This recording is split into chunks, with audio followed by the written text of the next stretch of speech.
All right, let's go.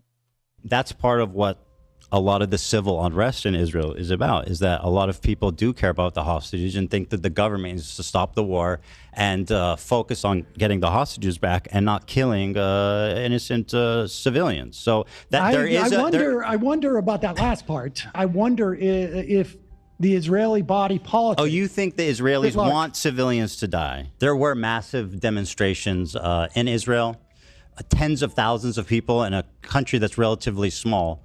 So I think characterizing like the majority of the public as wanting to kill civilians is a little sick, personally. Ethan Klein appears to harbor contradictions. In his recent conversation with Sam Cedar of The Majority Report, he claims to have optimism with regard to Israeli society. Israelis do not wish death on Palestinian civilians. He claims this is evident in the protests in Israel for the end of hostilities in Gaza. Though in more casual conversation, he not only tolerates but appears to share a more jaded outlook. The thing is, in Ramallah, there's a lot of, there's going to be like Hamas operatives and Islamic jihadists and stuff that live there. So I don't even know necessarily if it's like the ordinary people, but yeah, they will kill you. I just got out of the bathroom. What did I miss? Whether sincere or not, I found his incredulousness at the notion of Israeli society supporting the killing of Palestinian civilians interesting. Following October 7th, what Americans could glean from reactions inside Israel to the carnage in Gaza was no less than completely horrifying. Members of the Knesset called for nuking Gaza. A prominent general wrote opinion pieces calling for inducing epidemics of disease and making the strip uninhabitable. Israel's finance minister shared the article and expressed his agreement. Israelis took to social media to mock Palestinians, gloating over their running water and electricity, which was cut off to Gaza. Though, for some reason, I held on to an assumption that these were narrow and incomplete glimpses into Israeli society. I suppose I had an optimistic view that Israelis would surely harbor a capacity for empathy with Palestinians, to some degree.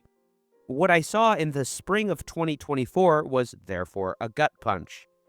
It was a report from Pew Research Center titled Israeli Views of the Israel-Hamas War. I read it carefully, and a figure leaped out at me. Israeli Arabs, Palestinians, are much more likely than Jews to say the country's military response has gone too far. 74% versus 4%. 4% of Israeli Jews think that the war effort was too far. Honestly, reading it now, I still can't believe it. And for that, I feel incredibly naive. I guess it fundamentally altered what I believed about humanity, about people. It was genuinely horribly depressing. For me, it was a sign of the damage that's been done and the work that is ahead. Or maybe there are other ways to interpret. This is the exact same problem that came out of the Louis Theroux documentary about the settlers, where every single fucking pro-Israel fucking shill is talking about how that's not fair. That's not fair. He's portraying us to be monsters. It's so one-sided. And then when you watch the documentary, he's just literally putting the camera in front of people and putting the microphone in front of people and saying, well, what are your thoughts on this? And then they just go full like Hitler particles. It's kind of giving Ethan Klein saying that's defamation. Playing videos of me speaking is defamation. It certainly was not a moment of optimism for me. Already in December of 2023, Human Rights Watch reported the Israeli government is using starvation of civilians as a method of warfare in the Gaza Strip, which is a war crime. Israeli forces are deliberately blocking the delivery of water, food, and fuel. By the new year, the images of destruction in Gaza were no less than apocalyptic, as we all clearly remember as it was widely reported. Owing to a bombing campaign that you'd have to go back to the Vietnam War to make a comparison, in the words of Mark Garlasco, who's frequently interviewed by news outlets for his unique expertise in weapons. He worked for U.S. intelligence, the United Nations, and Human Rights Watch, for which he investigated Israel's 2006 bombing of Lebanon. Other quotes from experts were similarly astonishing. In 2 months, we've had about the level of strikes in this tiny little area in Gaza as what we saw in Mosul and Raqqa combined.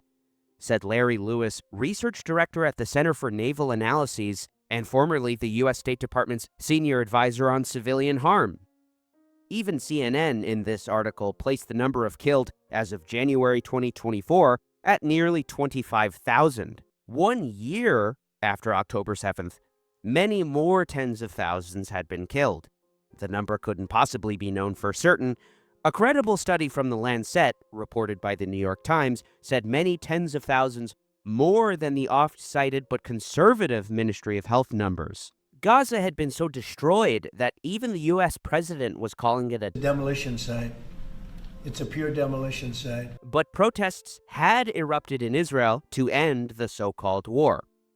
Real quick, why do I say so-called war? In Gaza, we certainly haven't seen regular warfare, obviously. Hamas has no regular army. But we've hardly seen what can be called an asymmetric conflict. It's important to note that numberless Gazans have bravely resisted the Israeli military despite unimaginable and impossible odds, including the following. The Palestinians in Gaza have been hermetically sealed inside without any way out. They have no peripheral sanctuary state for which to regroup and rearm themselves. They are completely trapped. They've had to dig tunnels going underground to find a sanctuary. This, in a strip of land the size of Philadelphia, that also holds an entire civilian population.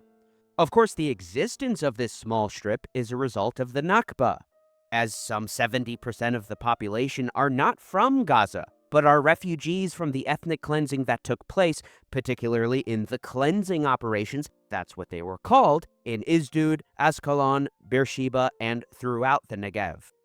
So, Gazans are fighting from a place that is in no way conducive for combat, for reasons completely out of their control. The Israeli onslaught that began on October 7th was a culmination of lessons learned in previous destruction. We can clearly see how the so-called wars of 2008 and 9 and 2014 were punitive rather than driven by military necessity. Tank crews spent their time firing their cannons at buildings and destroying civilian infrastructure, said a soldier who took part in the 2008-9 Operation Cast Lead.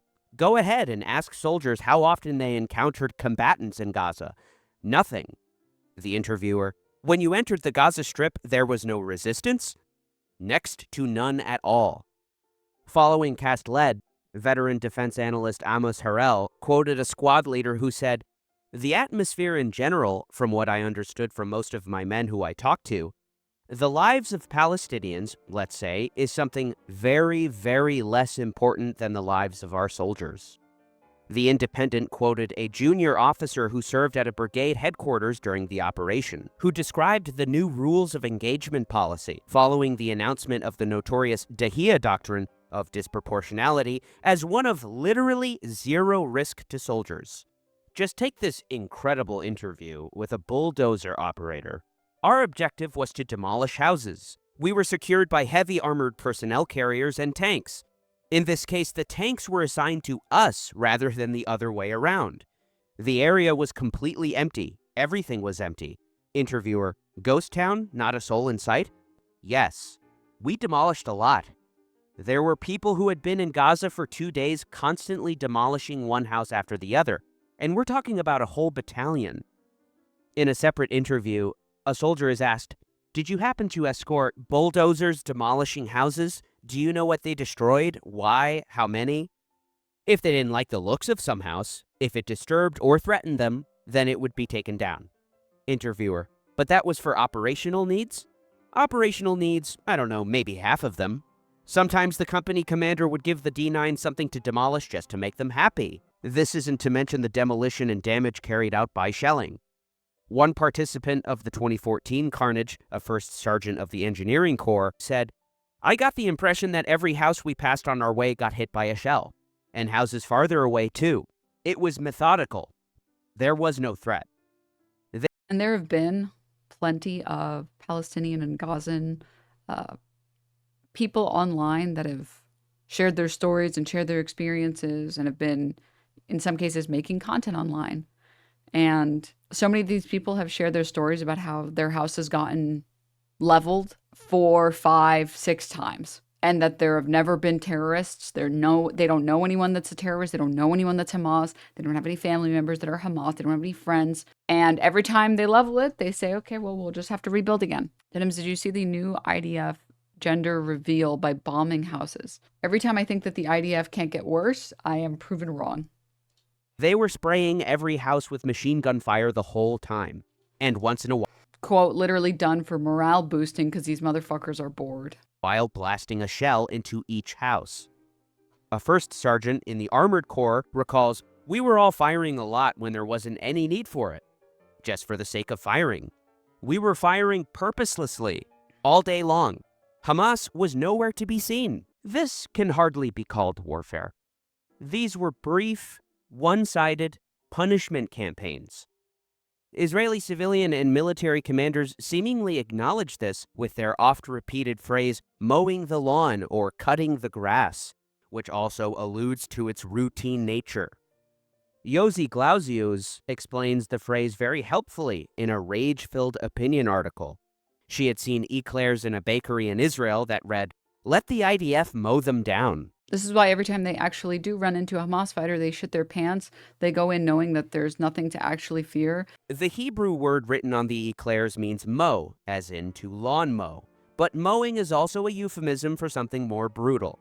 Mowing the grass is a term popularized in 2013 to refer to Israel's strategy of attrition designed primarily to debilitate the enemy capabilities.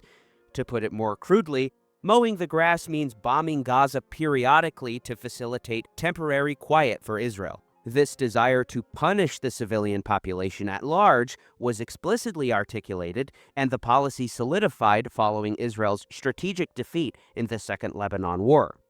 Giora Island is former national security advisor to Ariel Sharon and Ehud Olmert.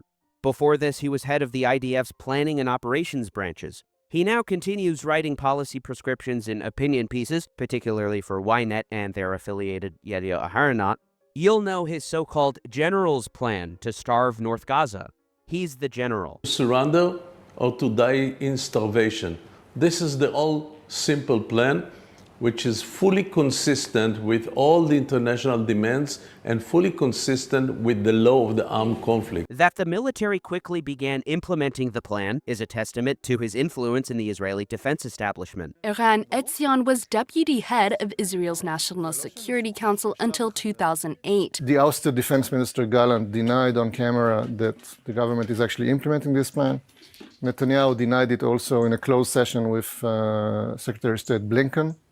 And then when asked by Blinken to say it publicly. Yo, I love this dude. The YouTuber, I mean, LOL. It was bad timing. It was scary timing on your part, Cole. Guy says the most genocidal thing possible. Yo, I love this dude. Wait. I mean, I meant the YouTuber. Sorry. I'm sorry. Wait, Netanyahu refused. Back in 2008, he wrote that in the event of another war with Lebanon, the suffering of hundreds of thousands of people are consequences that can influence Hezbollah's behavior. Israel's most recent offensive began with bombing, starting on October 7th. The ground invasion didn't begin until the 27th. This was accompanied by a further tightening of the siege, which had already been in place for some 17 years.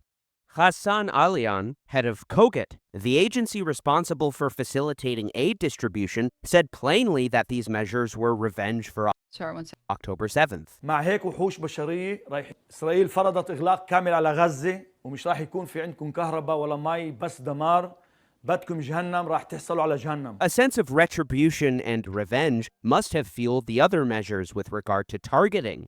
Yagil Levi, writing in Haaretz, challenges Israel's oft-repeated distinction as the world's most moral army. To reduce the risk even further during the ground offensive, air and artillery attacks preceded the entry of the ground forces into every area and accompanied them during the ensuing fighting. In the words of a reserve combat soldier who entered the city of Beit Hanun and published an opinion piece anonymously in Haaretz, the level of destruction we saw was biblical, and our contribution to it was nil. Air, artillery, and engineering forces that preceded us and hit buildings from a distance prepared the ground for us so that we could enter with minimal risks. As a result, as of October 7th, 2024, Israel had lost 349 soldiers in the ground operation, a paltry 2% of the Israeli claim of 17,000 Hamas combat casualties. As Levy points out, however, this was simply the number of men killed, according to Gaza's Ministry of Health. They had all been labeled combatants. The Ministry of Health's numbers are conservative, however.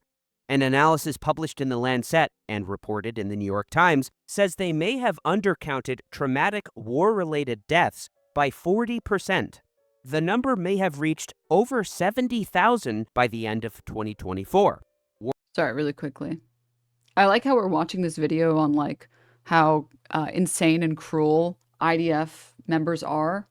And of course, H3 fans are like, wait, I'm just like that too. Hold up, what if I advertise that I want to commit a criminal offense that can get me in trouble with the FBI? Someone dox Denims. Anyone who knows where she lives, please dox her. Dox her. Everyone, please report this account. I'm also screenshotting it to prove that Ethan Klein maliciously sends his audience and has attempted to harass me on multiple occasions and threatens me on multiple occasions. So please report this account. This Twitch account should not exist, obviously. Very bizarre failure of a human being. This is how you're spending your Mother's Day. Very bizarre behavior. Well, account created September 29th, 2015. Say goodbye to the decade that you were on here. And report for chat messages, terrorism, nudity, hateful conduct, bullying or harassment, violence or gore, self-harm. I think this would, well, no, that one doesn't fall under that. I wonder what it would be under. Revealing personal information, I think. Swatting? Okay. Well, yeah, if you guys could report this account, here, I'll post the account well, you guys, is there an easy way to report when you don't have the account on hand? Let me try and open it in a separate tab. At this point, it's like, I think it's funny to lose your account of a decade because you can't be normal. So, yeah, you can report them through this link. You're not going to be able to read the chat messages. Oh, I think you can actually just report it from the twitch.tv link as well. Perfect, thank you. So if you guys would like to do that. She's acting as if Twitch is going to do anything. The number of times I'll be talking to an account and then it says this account doesn't exist anymore. You're spending your Mother's Day talking about Ethan. No, actually, I'm talking about the genocide in Gaza, but you can try again. So yeah, feel free to report this account for threats. You should be able to just click the triple dots, chat messages. It's hard to pick one because none of these explicitly say docs. Which is kind of infuriating and kind of annoying, but that's okay. Coordinating harassment is like not enough, I think. Because harassment is like, I feel like almost harassment is different from threatening to dox someone. Harassment is like people saying mean things, maybe revealing personal information. It's one of these two. And then the chat messages, here we go. Perfect. I will submit this. Okay. Thank you everybody for participating. Work in TNS, this would be personal info. Okay. Continuing back to the video, continuing back to people being ghoulish. All right. Worse yet, the analysis did not account for other war-related casualties, such as deaths from malnutrition, waterborne illness, or the breakdown of the health system as the conflict progressed. That this could be called a war is patently absurd. Israeli leaders have made their targeting and punishment of the civilian population known with their widely reported statements. Already by June of 2024, some 70,000 tons of bombs were dropped on a piece of land less than half the size of New York City. That number is more than were dropped on Dresden, Hamburg, London in World War II. Combined, the massive destructive power, with 2,000-pound bombs being common, erased... Oh, also chat, sorry. Someone else brought this to my attention. More freaks on Twitter. Dude, I love these chatters. Dude, on Mother's Day. Oh, man. Imagine engaging in this behavior on Mother's Day. Your personality is actually uglier than your roast beef kitty you post on OnlyFans. Dude, your mom just like had a heart attack. You know, like you break your back. Or sorry, you step on a crack, you break your mother's back. Post about pussy on Mother's Day, give your mom a heart attack. It's true. This criticism doesn't even make sense because I don't even do nudity. So like, I don't know, this guy must have cameras in my house or some shit. I don't fucking know. Weird people in here. Seek help. More importantly though, someone I guess is trying to siphon money, weird H3 fan or Sex Pestiny fan, please report this GoFundMe. Someone made a second GoFundMe. Normal people, guys. Normal people. Normal people, normal behavior. This one has no money in it, so you can immediately know which one it is. Legal Fund Part 2. I made Part 2 of this fundraiser to raise extra funds and speed up the process. This is how you know you're on the winning side, when you start making fake GoFundMes. When you start committing fraud, character impersonation. Isn't that illegal? What I don't understand is, if I'm going to lose the lawsuit, why do you need to do this? Interesting. How do you report it? If you scroll all the way down, there should be a report fundraiser button on the very bottom. All right. Is it actually Instaclap? For some reason, it still shows up for me. Pay means spy. Yeah. That's weird. It's still, you guys are saying it's Instaclap and it's obliterated. I think my computer might just be like slow or something. That's probably just some random person trying to fool folks. I mean, yeah. Okay. Guys, did we hit 40K? Oh my God. Wait, EthanKleinLied.com. Oh my God, dude. I need to put on my soundboard Ethan Klein saying, nobody likes you. No one wants you to succeed. No one wants to help you. I need to take a picture in a suit like this and grip my phone like this. I got to moisturize though. My hands are not as moisturized as his are. His are way more moisturized. He definitely has way more pillow princess hands than I do. But I got to do that and be like, Ethan's shaking and crying right now. Ethan's shaking and crying right now. Oh, God.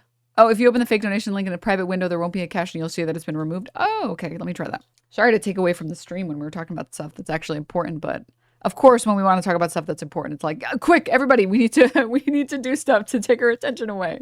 Fundraiser not found. Thank you guys. Thank you guys for taking the page down. Sounds like it is, it's gone.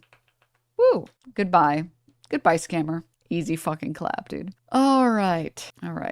I like that they tried to do it anyways, as if anyone would be stupid enough to think that I would make a part 2 to raise money faster. All right, sorry.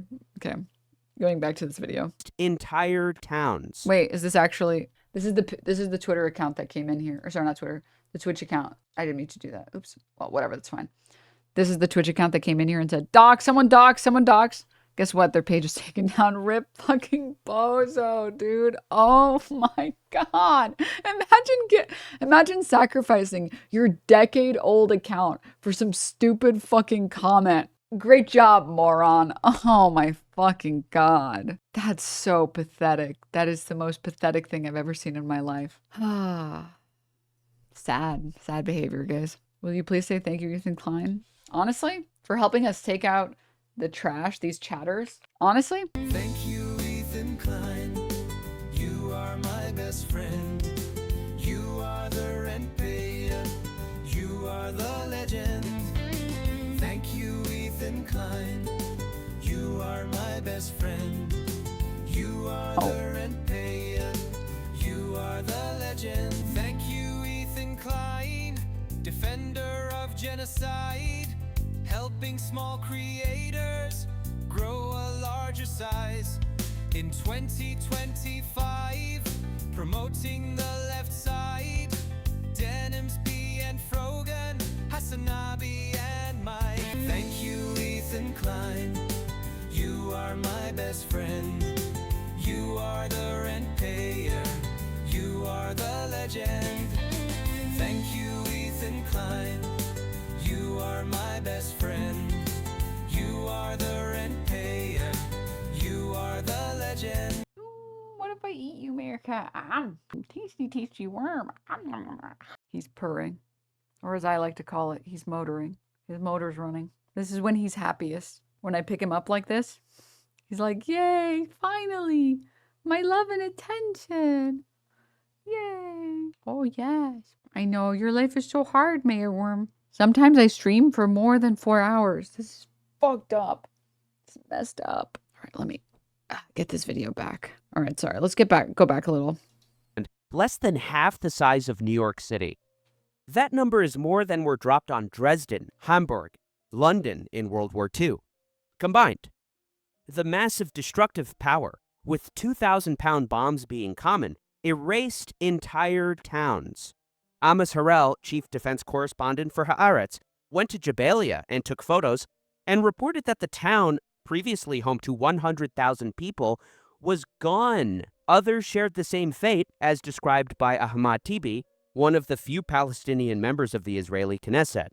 Entire towns, like Beit Hanun, Beit Lahia, and Jabalia, have been wiped off the face of the earth in bombings by the IDF. Cities comparable in population size to Herzliya and Dimona have been bombed into rubble. And the world, with its silence and its armaments and its material support, is supporting this. The media in Israel wobbles between total denial and depicting the actions as heroic, justified, essential deeds. We have arrived at an absurd rule. Nothing justifies October 7th, but in the name of October 7th, everything is justifiable. There is no security. Yes, correct. 100% correct. I mean, it's like he literally had the conversation with Sam Cedar where Ethan Klein said explicitly, well, I think that they had to respond. Well, what were they supposed to do? Not respond? I think they had to do what they did. It was inevitable. The justification for such massive bombing. No military action can justify bombing helpless human beings or the eradication of Beit Lahia, Beit Hanun, and Jabalia from the face of the earth.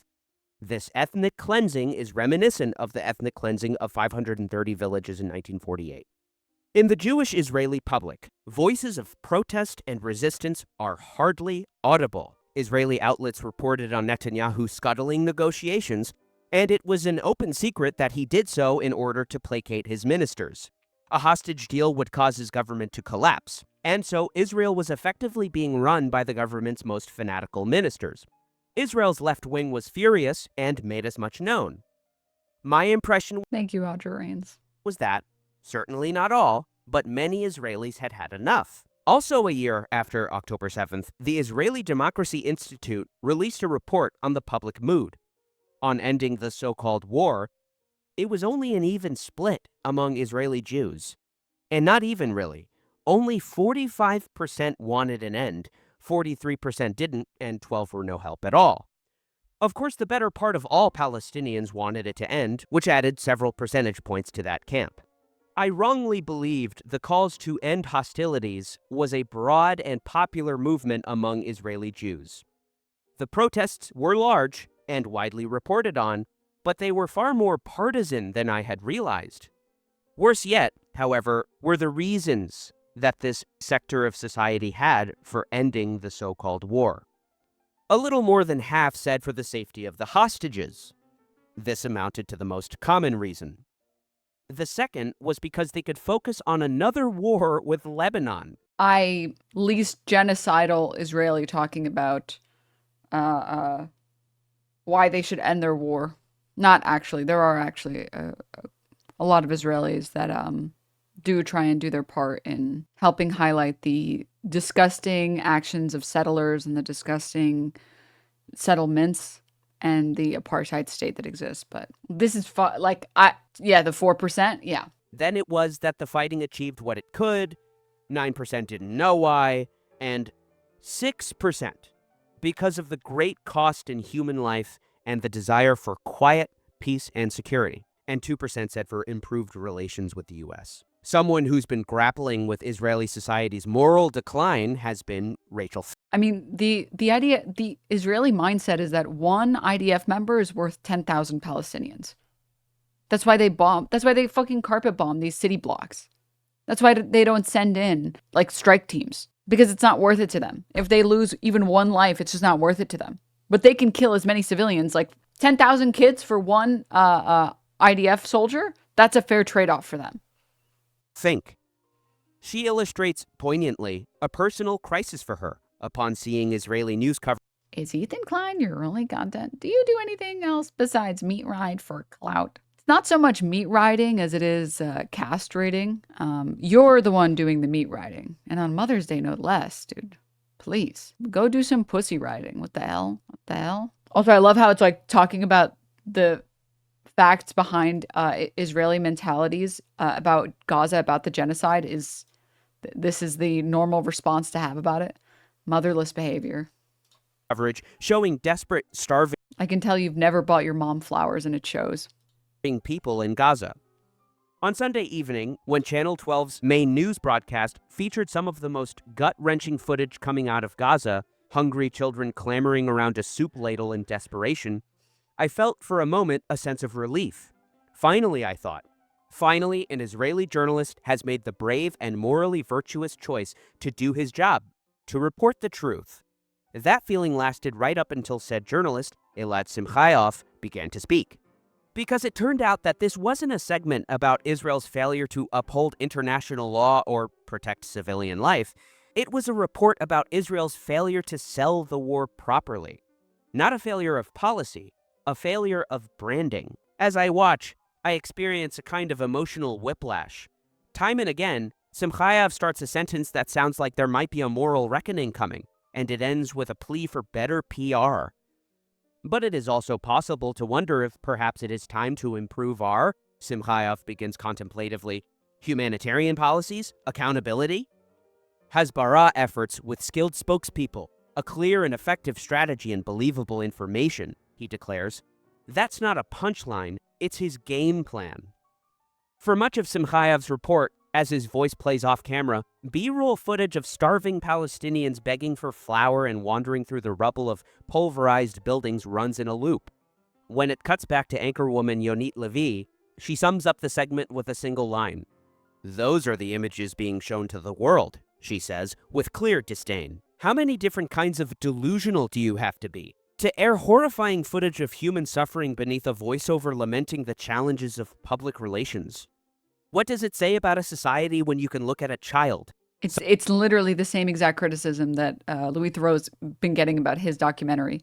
How dare you show that they're suffering? Don't you know that we're suffering too? You know, we hear sirens sometimes. I understand that they got what they deserved and that's why it's happening to them and whatever. Oh, they're starving or whatever. But our life is really hard and it's not fair that you're reporting on that. It's like, holy shit. Sunken-eyed and silent with fear and grief, and decide the real injustice is that she's hogging the spotlight. We're now entering... Normal stuff here. Israel's Prime Minister Netanyahu at Knesset meeting today. Quote, "The Gazans we remove will not return. They won't be there. We will control the place. There is no other war target. Any other target is just a bluff." And I'm supposed to believe that this is not a genocide. They're using explicit genocidal language, but it's not a genocide. Entering a third month of a complete and total blockade of all aid into Gaza. This includes food and medicine, everything. Nothing has been allowed into Gaza for months now. Additionally, back in April, Nir Hassan wrote that Gazans are experiencing a severe water shortage, which has worsened since approximately a week ago when the Israeli Defense Forces struck the main water pipeline into the Shijaya neighborhood of Gaza City. Because of damage to the city's other water sources, the pipeline provided about 70% of the water consumption there. Now, why does it matter that Israeli society is characterized by a culture of dehumanization? It matters because it contextualizes the issue, and it contextualizes Israel's treatment of Palestine. At Denims, Ethan was trying to lie to Sam Cedar on this point too, which is bizarre. Like, how are you going to lie to Sam Cedar? You think he doesn't know more than you? Like, come on. Palestinians, as well as their dismissiveness of Palestinians and their suffering. Its real-world consequences are apparent in Yagi Levi's Haaretz piece. The revenge impulse, accompanied by the notion that no one in Gaza is innocent, meant that those whose lives are perceived as lacking in value were put at even higher risk and may even have led to the deliberate killing of civilians, a consequence of the fact that conscription into the military is mandatory in Israel, which blurs the lines between the public mood and that of the military. So I just wanted to know, what are you planning to prove with a lawsuit you're clearly going to lose? The coverage on my legal mindset is enough to get you countersued. By the way, I don't support you either, and I just want the drama. Go get your mom some flowers, bro. All right? There's still another 12 hours, at least on the West Coast. Go get your mom some fucking flowers. Log off. Clearly you don't know how to have fun. Clearly you don't know how to be normal. Maybe if you go spend some time with your mom, you can learn how to be normal. Okay? Okay. Mayor Cat. Timu Legal Eagle. Mom, can we have Legal Eagle? We have Legal Eagle at home. So cute. Oh, you're so cute. All right. Okay, Cat. But I also wanted to highlight. So cute. Whenever I talk about, or whenever I try to talk about videos or footage of how Gaza looks now and what Israel has done to Gaza, I feel like I often see this idea that well, that behavior or the bombing of Gaza doesn't really matter because it's a shithole anyways, right? I mean, someone in chat even said so. And they got banned, but yeah. Oh, this was the GDF video for anyone who missed it. Please like the video, subscribe, etc. And I know we have like a lot of new faces lately, and so I wanted to go over this. I guess like ones if you've seen this before, twos if you haven't, and it makes me feel hopeful. It's a video from Anthony Bourdain's series Parts Unknown, where he goes to Jerusalem, he tries food in Israel, and he also tries food in Gaza. And I think it's a very powerful piece. And I would love to see the soulless scumbags that say, yeah, kill everyone in Gaza. I would love for them to watch this